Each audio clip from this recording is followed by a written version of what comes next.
What is up, movie buffs? I'm Jeremy, and movies are terrible. And this is my episode 4 spoiler review of the Disney Plus series, LOKI.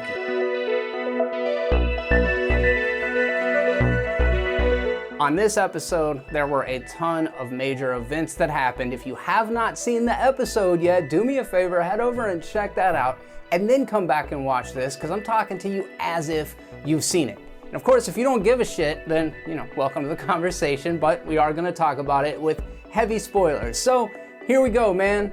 Wow, a lot of things happen in this episode. It opens up in Asgard, and we see Ravonna actually go and abduct a child, Sylvie.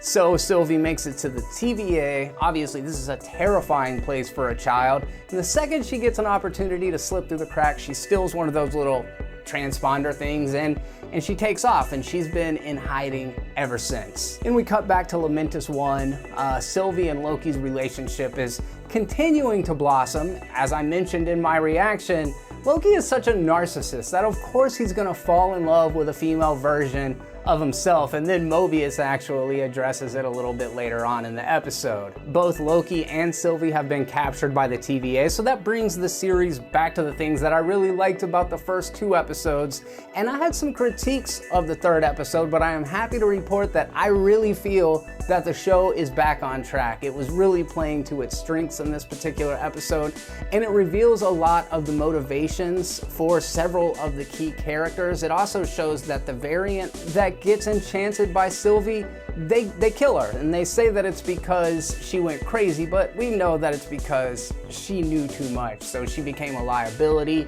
We learned that Ravonna, go figure, with a name like Ravonna, she's been so obsessed with keeping order, and she compromised her humanity a long time ago. Well, Mobius starts to get suspicious because Loki tells him, hey dude, you're all variants. You said you were made by the Timekeepers, but this is just a cover-up. And while at first Mobius isn't really humoring it, he starts to kind of question, which leads him to a conversation with Ravonna. Also, Hunter A15, is that her name? Hunter B15?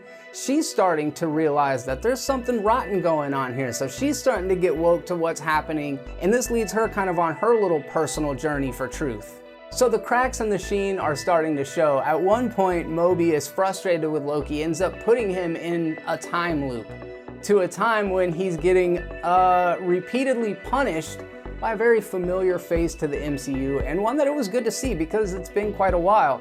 Lady Sif shows up to dole out punishment to Loki time and time again with a nice, swift slap to the face and then a knee to the groin, and it was really good to see her back.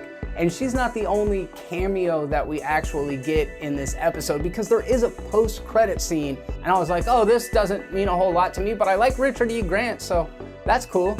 It's also funny how these Marvel TV series have found a way to put these characters into their silly comic book costume counterparts, and I'm here for it. So as I said, this is an episode of big revelations, and not only does that variant get zapped out of existence, what do they call it, purging?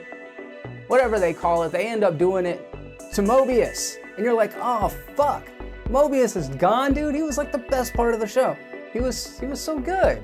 And we find out that the Timekeepers are basically just the man behind the curtain in Oz. They're not real. They're actually kind of like the animatronics from the Hall of Presidents at Disney World, just really realistic looking robots. There's gotta be somebody else behind this pulling the strings. Well, Loki goes to reveal to Sylvie that after knowing her for a day, he's madly in love with her, and then all of a sudden out of nowhere, boom, just dissolves. And we realize that Ravonna has killed Loki.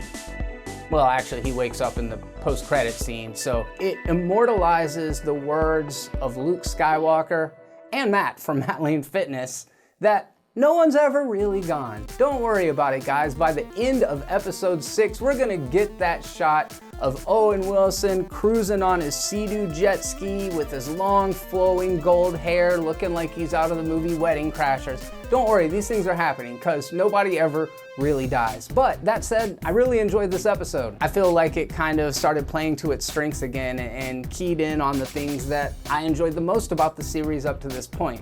I'm excited to see where things go from here, and yeah, I would love to hear what your thoughts are on this episode. What did you think about Loki episode 4? Let's have a conversation down in the comments section. If you dig this video and you enjoy these reviews that I do me a favor, take a second to click the thumbs up button to let me know. It really does help the channel out, and if you want to stay up to date with all of the terrible content that I'm making over here on the Movies Are Terrible YouTube channel, do me a favor, click the subscribe button followed by the bell to enable notifications, and just check back every couple days in case those notifications do not come through. In the meantime, I'm Jeremy, and until the next video, be terrible.